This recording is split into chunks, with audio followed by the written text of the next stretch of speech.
नमस्कार साथियों, ज़िंदगी की राह में आपका साथी विवेकानंद आ गया हूँ एक बहुत ही बेहतरीन इन्फॉर्मेशन लेके। हमें अगर हिंदी नहीं आती तो बिल्कुल भी नहीं शर्माना चाहिए। आज का टॉपिक ये है और इस पे मैं आपको पर्सनल एक्सपीरियंस शेयर करूँगा। एक्चुअली मैंने कल एक मीटिंग विजिट किया था। सेपा इंडिया चोंगचेंग नाम दो economic performance agency 5th anniversary celebration and business networking summit.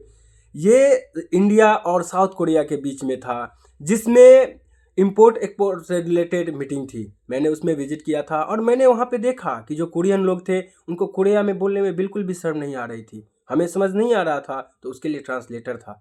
But हम हिंदुस्तानी लोग को हिंदी बोलने में शर्म आती है। ऐसा लगता है कि अगर इंग्लिश नहीं आती तो बहुत बड़ी कमी है हमारे में, हम जिंदगी में कुछ कर ही नहीं सकते। बट ऐसा कुछ भी नहीं है।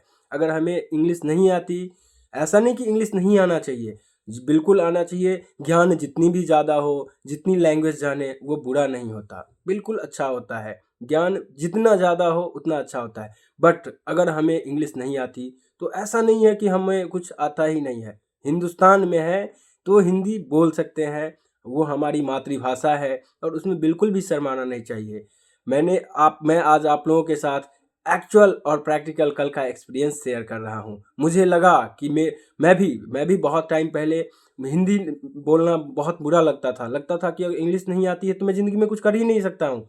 ऐसा कुछ भी नहीं है। अगर इंग्लिश नहीं आती तब भी हम कर सकते हैं, बहुत कुछ कर सकते हैं। हिंदी बोल सकते हैं, हिंदुस्तान में भी बोल सकते हैं, जहाँ जाएंगे वहाँ बोल सकते हैं। अरे उनको समझ में नहीं आएगी तो ट्रांसलेटर होता है ना, वो समझाएगा।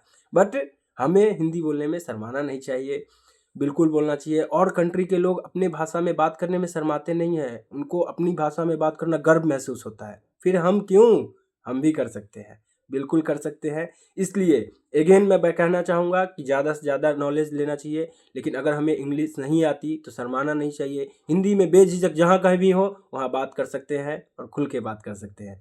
ज़िंदगी की राह में आपका साथी विवेकानंद ऐसे ही अच्छी अच्छी इन्फॉर्मेशन और प्रैक्टिकल नॉलेज लेके आता रहूँगा, आप लोगों को बताता रहूँगा।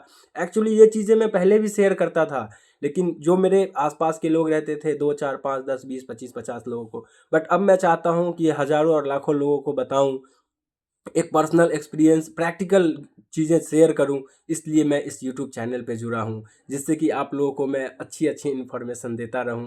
तो मैं मार्केट में विजिट करता रहता हूं और मैं आप लोगों के साथ भी शेयर करता रहूंगा। इसके लिए चैनल को सब्सक्राइब करें और अपने जानने वाले में ज़्यादा से ज़्यादा शेयर करें, जिससे कि उनको भी अच्छी अच्छी इन्फॉर्मेशन मिल सके। ज़िंदगी की राह में आपका साथी Vivekananda. Thank you so much.